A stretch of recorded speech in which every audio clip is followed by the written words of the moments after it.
Hello everybody.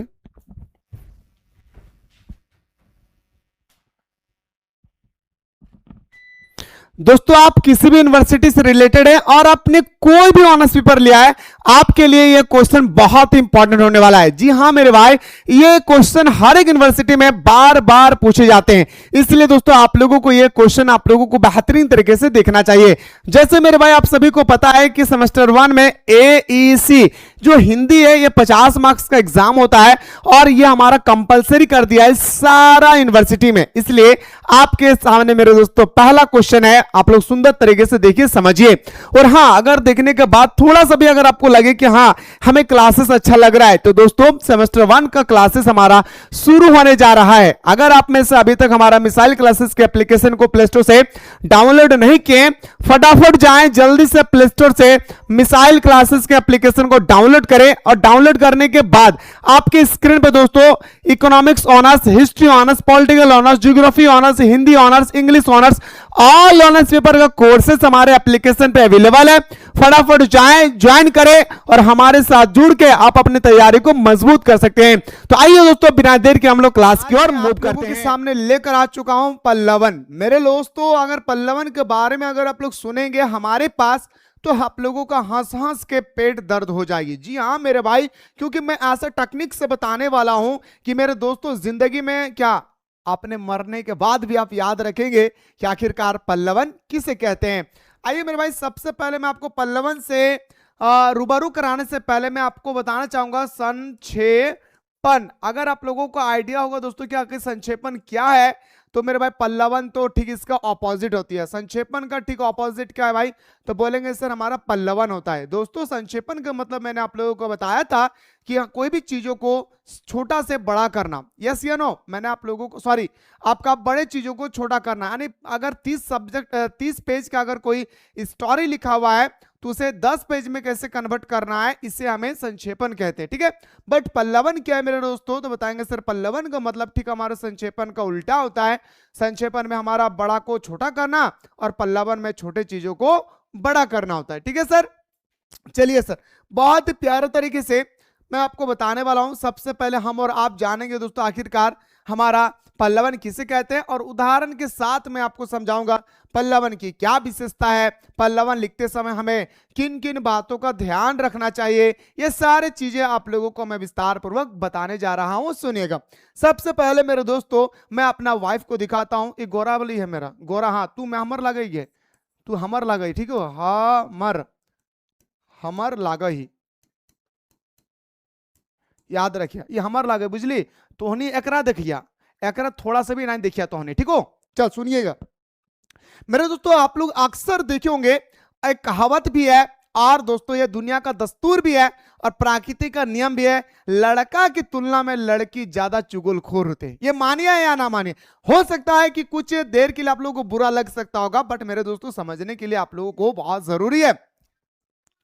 मान के चलिए मेरे दोस्तों, मेरे भाई पता है मैं चला गया था मान के चलिए काम पे, और मेरी वाइफ चली गई नहाने, पता है, और मेरी माँ मान के चलिए दोस्तों किसी के घर में जाकर बोल रही है कि मेरे बहू जो है ना बहुत अच्छी है, मेरे बहू अपने से सब काम कर लेती है, पूरा बहुत तारीफ किया मेरे वाइफ के बारे में। ठीक है, अब उधर से जिनको सुनाए थे ना वो उधर से आते हैं, मेरे वाइफ जैसे नहा के आती है तालाब से और कहती है पता हो तोहर सासे ऐसन कहा हलो, हमने के बहू कोढ़िया लागो, दिन में एकदम रात के सुतो हो ना, एक बार में 9 बजे निदा के उठो, टींगा पहाड़े निदा है रे वहां, ऐसन कहा होलो, पता हो और कहा होलो हमर बेटा की ब्याह कर लोगे, ऐसन बहू आन लोगे घाटा के आग लगा रख दलो, ऐसन ऐसन कहा होलोगे, तू सुन ले भी ना, तू एक नहीं भाग जीबी। अब मेरे बहू के दिल में लगा आग, उनको लगा कि क्या वह सच बोल रही है, यस या नो, वह क्या कर रही है सर, सच बोल रही है। यानी छोटे से बातों को बड़ा बनाने का अगर कोई किसी के अंदर में कला है तो उसको लड़की बोलते हैं। सच कहता हूं मेरे भाई, उसके अलावा किसी के भी पास इस दुनिया में जितने सारे प्राणी हैं, किसी भी प्राणी के पास वो ताकत और वो सोच वो समझ नहीं है मेरे भाई जो एक औरत के पास होती है पल्लवन करने का। हाँ ऐसन कहा हलोगे, बताओ आर की कहा हलो को बोलो हलो कि जब हम नहाल चल गलियो ना, मतलब मेरा मम्मी जब नहाने चल जाती है, पर जब हम नहाल जा लियो ना तब बहू अकेले एकदम रूम में घुस के कहना दिन चाउमीन बना हलोगे, कहना दिन पास्ता बना हो, कहना दिन बस्ता में घुस जाओ, ऐसन कहा हलोगे। तू की करबी गे, तू घरा में रहबी की ना? ना हम रहबे ना, हमर मरदवा इतने हम एखनी चल जेबे बापर घर, हम ये सब सुनबे ना बाबू। लिखिए मेरे दोस्तों, इसे बोलते हैं लड़की जात। अगर आपसे ये घटना होगी तो आप क्या कहेंगे मेरे भाई? समझ गए भाई? तो इसी को बोलते हैं दोस्तों पल्लवन, मतलब छोटे चीजों को विस्तार करना, छोटे चीजों को व्यापक करना, छोटे चीजों को बड़ा करना। अगर किसी के पास कला होती है तो उसको हम लोग पल्लवन मैन बोलते हैं। क्या सर? पल्लवन मैन बोलते हैं। ओके सर, आइए टॉपिक पे बात करते हैं। हाँ, तू चुगली नहीं करिया तो मारबो माथवा में हम एकदम तोनी के बहुत चुगल कोर सीखी गए। चल चल गए बाबा, बुझली। चलिए भाई, अब हम लोग बात करते हैं दोस्तों पल्लवन का अर्थ क्या है। विस्तार पूर्वक हम और आप समझते हैं मेरे भाई कि आखिर पल्लवन का अर्थ क्या है। देखिए, पल्लवन का अर्थ होता है, पल्लवन का अर्थ होता है विस्तार करना या बड़ा करना। मतलब 10 पेज का कोई अगर स्टोरी है तो उसे 30 पेज में कैसे कन्वर्ट करना है, ये हमें पल्लवन सिखाता है। ठीक है, चलिए सर, पल्लवन का अर्थ होता है विस्तार करना या बड़ा करना, अर्थात किसी भी अर्थ और भाव का विस्तार करना पल्लवन कहलाता है। आपको एक छोटा सा टॉपिक दिया गया है 10-12 लाइन का और आपसे कहा गया इसका पल्लवन करें। सबसे बड़ा एग्जांपल मैं दे सकता हूं, वो बचपना वाला बालपोथी का बुक के लास्ट पेज में एक स्टोरी लिखा था, जहां पे लिखा हुआ था एक किसान के पास एक बतख था जो रोज सोने का अंडा दिया करते थे। बतख को किसान ने लालच में आने के कारण बतख सोच रहे थे कि रोज रोज कितना एक एक अंडा देगा, मैं उसका पेट को चीर के सारे अंडे निकाल लूंगा। ये हमारा पल्लवन है, जब आप विस्तार पूर्वक करेंगे तो आपको समझ में आ जाएगा सर। ठीक है, तो पल्लवन का अर्थ आप लोगों को समझ में आ गया है कि आखिर पल्लवन का अर्थ क्या होता है। Okay, very good sir. चलिए, पल्लवन की प्रक्रिया संक्षिप्त प्रक्रिया के ठीक विपरीत है। अभी मैंने आप लोगों को स्टार्टिंग में यही पॉइंट आप लोगों को अभी मैं डिस्कस करवा रहा था, इसी पॉइंट के बारे में मैंने अभी आप लोगों को डिस्कस करवाया था। पहला पॉइंट याद रखे भाई, क्या बोलेंगे सर? हमारा पहला पॉइंट, पल्लवन का प्रक्रिया संक्षेपण का ठीक क्या है? विपरीत है। अभी मैंने आप लोगों को चिल्ला चिल्ला के बताया था, जो हमारा पल्लवन है लेने दादा एकदम संक्षेपण के उल्टा हले रे बहिन, सच कहा यो तोहनी के, याद रखिया। दूसरा का पॉइंट कहा लो तोहनी से, संक्षेपण में मूल पाठ का सार प्रस्तुत किया जाता है। संक्षेपण का जो मूल पाठ होती है, मूल पाठ मतलब मैन शब्द जो होता है उसको पूरा विस्तार किया जाता है। उसको क्या किया जाता है मेरे भाई? बोलेंगे सर, बहुत विस्तार किया जाता है। ठीक है, और सबसे बड़ा विस्तार तो मेरा ये बार बार चुगली काहे कर रहे गए, इसको साइड कर देते भाई, छोटा छोटा कपड़ा पहने पागली कहीं का। चल देखिए, तो संक्षेपण में मूल पाठ का सार प्रस्तुत किया जाता है, जबकि पल्लवन में मूल कथन को विस्तृत करते हुए प्रस्तुत किया जाता है। मतलब संक्षेपण में क्या होता है कि दोस्तों मूल पाठ का सार प्रस्तुत किया जाता है, मतलब जो मेन टॉपिक है बस उसी के बारे में थोड़ा सा चर्चा करेंगे। मतलब बड़ा चीजों को छोटा करना संक्षेपण, छोटे चीजों को बड़ा करना पल्लवन। वहीं पे अगर हम पल्लवन की बात करें तो पल्लवन में मूल कथन को विस्तृत करते हुए प्रस्तुत किया जाता है। इससे हम और आप क्या बोलेंगे सर? तो बोलेंगे सर हम लोग पल्लवन कहते हैं। तीसरा पॉइंट की अगर हम लोग बात करें मेरे भाई, तो पल्लवन का सीधा तथा स्पष्ट अर्थ है विस्तार करना अथवा बढ़ाना। बस सीधा सीधा अगर आप लोग एक लाइन में अगर कोई आंसर सुनना चाहते हैं कि आखिर सर पल्लवन का अर्थ क्या है, तो आप बताइएगा सर पल्लवन का सीधा सीधा और स्पष्ट और क्लियरिटी के साथ मैं कहना चाहूंगा इसका अर्थ होता है विस्तार करना अथवा बढ़ाना। क्या करना भाई? विस्तार करना और बढ़ाना। उम्मीद करें मेरे शेर और सरनियों कि आप सभी को तगड़ा तरीके से एक एक पॉइंट आप लोगों को समझ में आ रहा होगा। चौथा पॉइंट है सर, इसमें किसी विषय को विस्तार पूर्वक बताया जाता है ताकि उस सूत्र वाक्य में छिपे हुए गहरे भाव को सरलता से सामने प्रस्तुत किया जाता है। अब इसमें किसी विषय को विस्तारित पूर्वक, इसमें किसी भी विषय के बारे में विस्तारित पूर्वक वर्णन किया जाता है ताकि दोस्तों उस वाक्य के अंदर में छुपे हुए शब्दों का, छुपे हुए वाक्य को निखार के आसान भाषा में सभी लोगों तक पहुंचा सके। बताए मेरे दोस्त, क्या समझ में आया? टुकु टुकु बुझल पा रही गए दीदी हमर दादा, आशा करियो भाई हमर बहन तोहनी हमर बतवा बुझल पारी गली है ना दादा। पढ़ाई को कभी बोझ मत बनाना मेरे रसगुल्ला, पढ़ाई को हमेशा अपने दोस्त बनाना। जिस दिन आपने अपने पढ़ाई को दोस्त बना लिए, सच कहता हूं मेरे दोस्त, आपको किसी से प्यार नहीं होगा पढ़ाई के अलावा, बस मोहब्बत होनी चाहिए। ठीक है, बस इतना याद रखना स्नेहा कि पल्लवन का अर्थ होता है क्या, छोटे चीजों को बड़ा करना। याद रखिया, सबसे बड़ा का एग्जाम्पल दे लियो तो के हमार वाइफ। अगर हमार वाइफ ऐसा अगर मिल जतो ना रे भाई, हमार जिंदगी कैरासिन कर देतो। कैरासिन तेल देखो ली ना, वही जब लाइन कट जाता है तो डिबरी जलाते हैं, ऐसा कर देतो तो हमारे जीवन कैरासिन कर देतो। तो के हम पढ़ाई बो की देखिए, हम हॉस्पिटल में सुता लियो, बुझली। चलिए सर, अब बात करते दोस्तों अगला पॉइंट पे। अब सारे जितने सारे हम लोगों ने पॉइंट डिस्कस किए, उसमें आपको चर्चा करना है क्या आपने डिस्कस किया। उपयुक्त बिंदुओं के आधार पर हम कह सकते हैं, कौन से बिंदु के आधार पर, यहां पे जो आपने 4 पॉइंट जो डिस्कस किए हैं उसके बारे में बोल रहा है।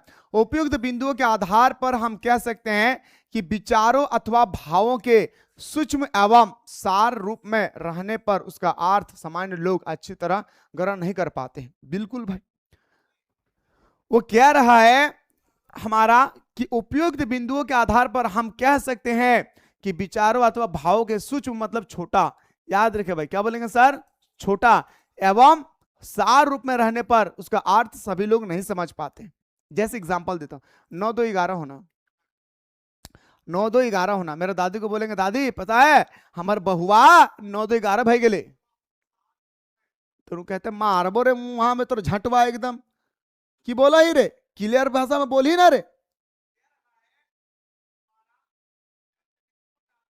समझे। तो कहेंगे अगे दादी हमार बहुआ भाग गेलो, हम एटा तोरा कहल चाहो, गला कहे क्या, सीधा सीधी बोलिए ना रे कि भाग गेलो, 9 2 11 भाग गेलो। तो कुछ भाषा ऐसी होती है मेरे भाई जो हमें और आपको समझने में ना बहुत दिक्कत होता है, उसी चीजों को विस्तार करके लोगों तक आसान भाषा में प्रस्तुत करना पल्लवन कहलाता है। याद रखिएगा, अगर मैं बोलेंगे दादी मेरा कलेजा में ना, कलेजा में सांप दौड़ रहा है, दादी दादी गे हमारे कलेजा में सांप दौड़ो, बुझल पार तो समझ में आ जाएगा। मेरा दादी को नहीं समझ में आएगा मेरे भाई, उसके बारे में क्या करना, पूरा विस्तार करना होगा, समझ रहे मेरे भाई। चलिए सर आगे देखिए सर, अरे बहुत प्यारा तरीके से बता रहा, पता नहीं समझ में आ रहा या नहीं। आगे देखिए, परंतु उसी भाव और विचारों को एक कुशल व्याख्याता क्रमवार रूप से स्पष्ट करता है और पूरी तस्वीर स्पष्ट हो जाती है, इसी को पल्लवन कहते हैं, है ना। चलिए सर, एक वाक्य में परिभाषित किया जाए तो वह कह सकते हैं कि किसी भी कसे हुए संकुचित विचार या बात का अर्थपूर्ण विस्तार ही पल्लवन है। मतलब किसी भी छोटे चीजों को विस्तार करना ही पल्लवन कहलाता है। चलिए भाई, पल्लवन करते समय किन किन बातों का हमें ध्यान रखना चाहिए, पल्लवन करते समय ध्यान रखने योग्य बातें कौन। पल्लवन अगर मैं आपसे कहूंगा, अरे भाई मैं ईद में गया था मार्केट में खरीदा एक लहंगा, और लहंगा को मैं जिसको देने के लिए गया, बाद में पता चला वो किसी और से सेटिंग है। माफ कीजिएगा, समझाने के लिए मैं कुछ भी बोलता हूँ, क्लास 12 से बोलते आ रहा हूँ, ठीक है। तो इसके बारे में पल्लवन कीजिए। मैंने बस यही टॉपिक दिया, ईद के मौसम थी, ईद के मौसम में मैंने गया मार्केट, मैंने 400 रुपया 300 रुपये का लहंगा खरीदा, और इस लहंगा को जब मैंने देने के लिए गया तो पता चलता है कि वो किसी से 9 2 11 हो गया। इसके बारे में आपको पल्लवन करना है, समझ रहे। ये इतना बड़ा आपको टॉपिक दिया जाएगा और उस टॉपिक के बारे में आपको पूरा विस्तार पूर्वक वर्णन करना है। तो जब आप विस्तार पूर्वक वर्णन करेंगे,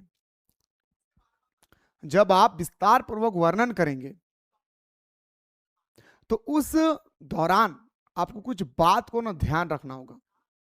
तो कौन से बात को ध्यान रखना है, आइए पॉइंट नंबर 1 में समझते हैं। पहला पॉइंट की अगर हम लोग बात करें दोस्तों, तो सबसे पहले दिए गए वाक्य चाहे मुहावरा हो, लोकतिया हो या सुक्ति हो, उसका ठीक ठीक अर्थ ग्रहण होना चाहिए। पल्लवन लिखते समय आप मुहावरा, लोकतियां, कहावतें, इसका आप इस्तेमाल नहीं कर सकते, इसका आप इस्तेमाल नहीं कर सकते। ठीक है, आगे देखिए। सबसे पहले दिए गए वाक्य चाहे मुहावरा हो, लोकोक्तियां हो या सूक्त हो, या उसका ठीक ठीक अर्थ ग्रहण होना चाहिए, और इसके लिए जरूरी है कि बार बार उसे पढ़कर समझ लिया जाए। और मेरे दोस्तों, पल्लवन करने से पहले आपको बार बार उस टॉपिक के बारे में क्या करना है भाई, बार बार आपको उस टॉपिक के बारे में पढ़ लेना है। पढ़ने के बाद समझना है, समझने के बाद आपको विस्तार पूर्वक क्या करना है, वर्णन करना। विस्तार पूर्वक क्या करना है रसगुल्ला, तो वर्णन करना है। समझ गए भाई? चलिए सर आगे देखिए भाई, आगे क्या कहता है रसगुल्ला, बताते हैं कि विचारों को सत्यापित प्रूफ करने के लिए अपनी और से उदाहरण एवं तथ्यों को भी पल्लवन करने वाले दे सकते हैं। मैंने संक्षेपण में पढ़ाया था, याद कीजिए मेरे शेरों शेरनियों, याद कीजिएगा कि मैंने संक्षेपण में मैंने आप लोगों को बताया था। सर क्या बताया था आपने संक्षेपण में? संक्षेपण में मैंने आपको बताया था कि आप अपने तरफ से कोई भी शब्द को जोड़ नहीं सकते। आप अपने तरफ से संक्षेपण में अपने आप में कोई भी शब्द को जोड़ नहीं सकते, लेकिन पल्लवन में लोगों को समझाने के लिए आप अपने तरफ से कोई भी वाक्य को, कोई भी शब्द को जोड़ सकते हैं।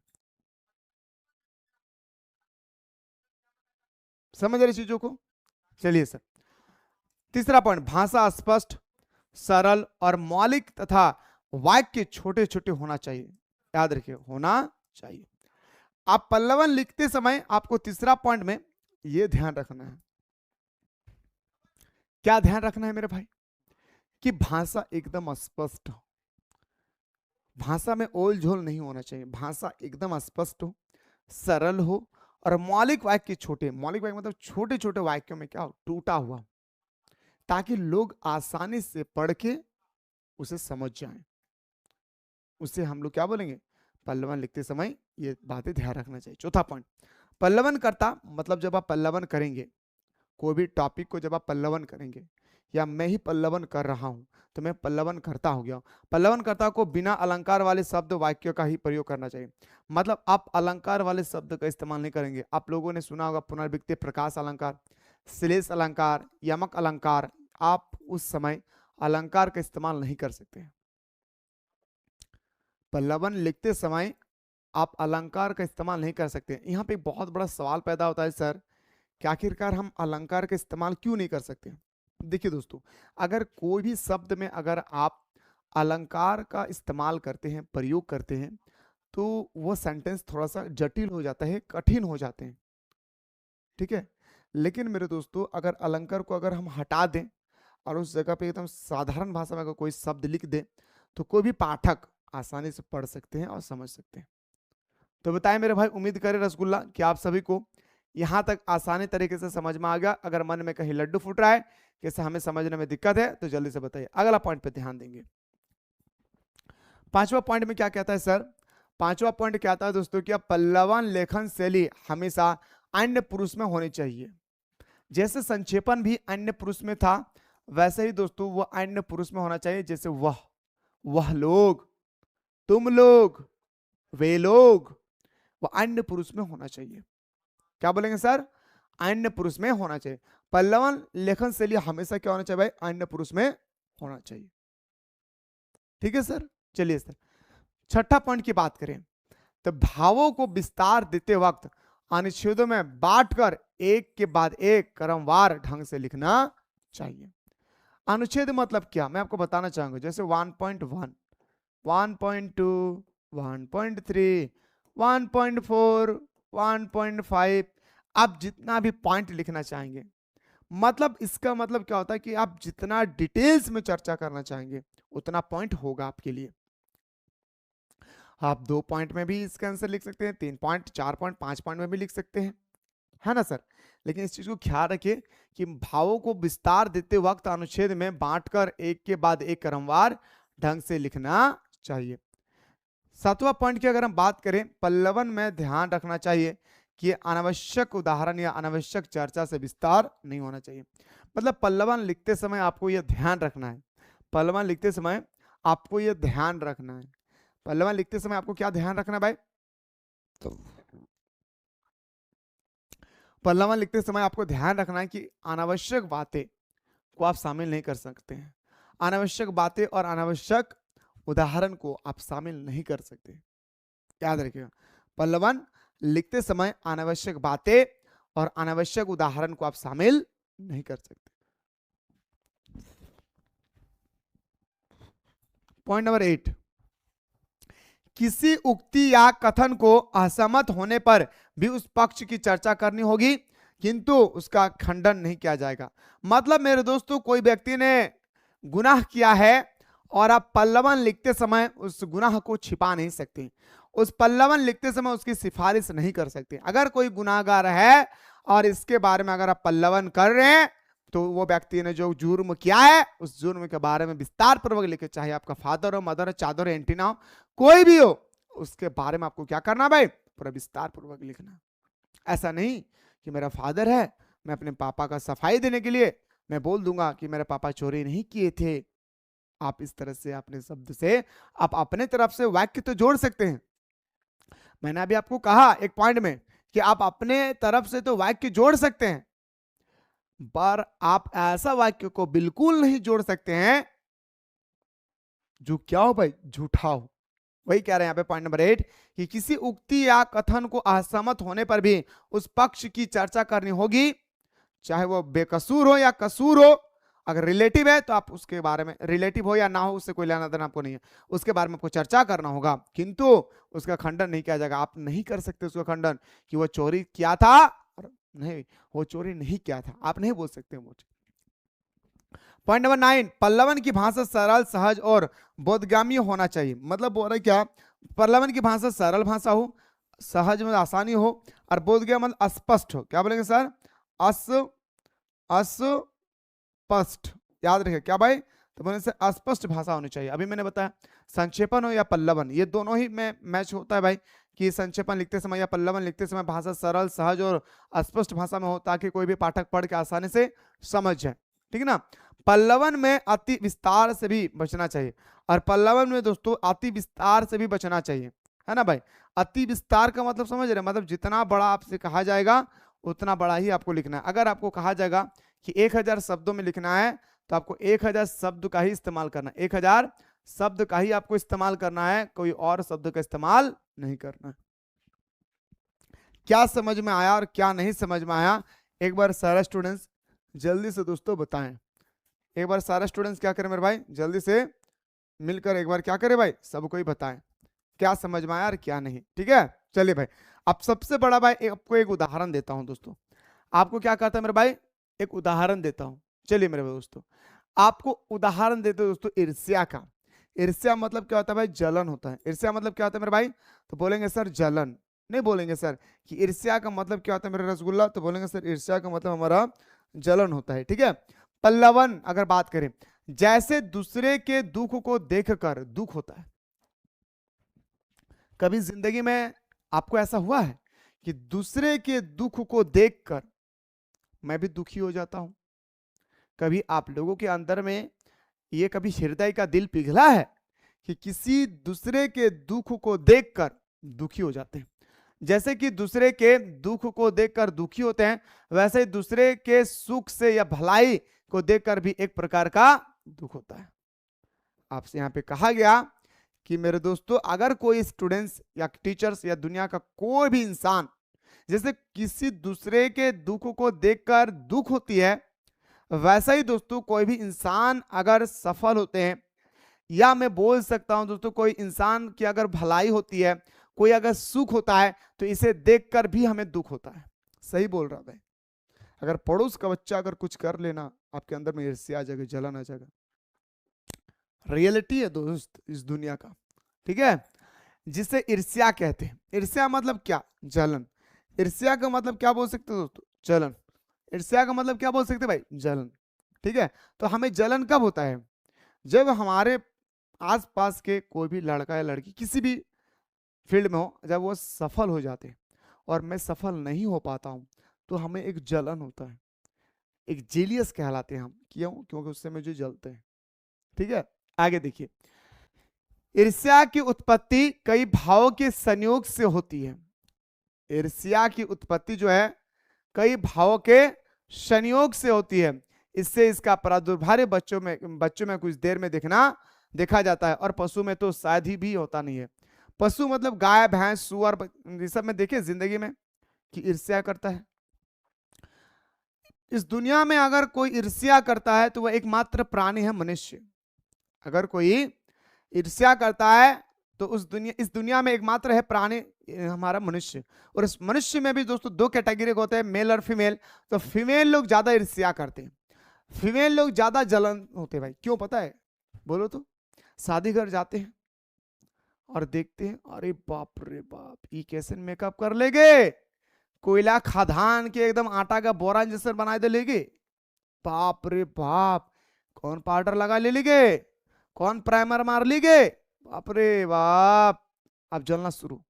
हागे फाला की बेटी का लहंगा कैसन होगी, मन अपने वाला नहीं देखती है, अपने वाला जो है, अपने जो पहनी हुई है वो नहीं देखते हैं, वो दूसरे को बार बार देखकर वो जलते हैं। हट ओकर से बातें नहीं करो, हमारे से अच्छा दिखाओगे, मन मन में सोचते हैं, बोल नहीं पाते हैं, है ना। अगर कोई त्यौहार हो गए तो लड़की तब तक नहीं पहनती है जब तक उनका सारा सहेली नहीं पहने। बार बार फोन करके पूछते हैं, हाँ गे तू पहन ली गे, अगे फोटो भेजिए ना, गे फोटो भेज, तरह देखो तू कैसा दिखा। अगर लग गया इनको कि मेरे से अच्छा है उनका ड्रेस, तू तो पहनेगा ही नहीं, है ना। चलिए मेरे भाई, जब दो बच्चों किसी खिलौने के लिए झगड़ते हैं, अगर दो गो बच्चा है दोस्तों, है ना, अगर दो गो चाइम फेटर है, तो अगर आपस में किसी भी खिलौने को लेकर अगर झगड़ते हैं, तब कभी कभार ऐसा देखा जाता है किसी एक खिलौने को लेकर फोड़ देता है।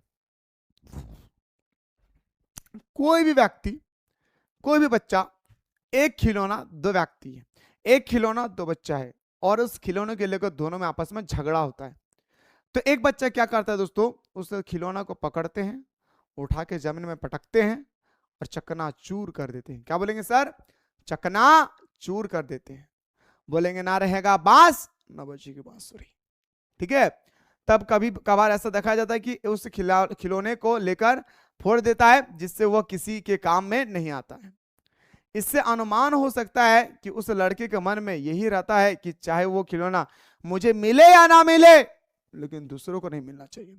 उस लड़के के मन में यह ख्याल आ रहा है कि वो खिलौना मुझे मिले या ना मिले, लेकिन उनको नहीं मिलना चाहिए,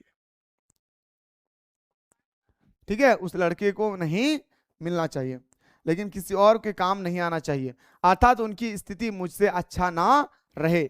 ईर्ष्या पहले पहल इसी रूप में व्यक्त की जाती है। सोचो मेरे भाई, आपको एक छोटा सा टॉपिक दिया था ईर्ष्या। अब ईर्ष्या के बारे में आपसे कहा गया, तो देखिए कैसे आपको पल्लवन करना है ना। लड़की लोग इसमें माहिर होती है। अब आते दोस्तों, लालच बुरी बला है, बड़ी बला ने भाई, हाँ लालच बड़ी बुरी बला है, बिल्कुल सही है।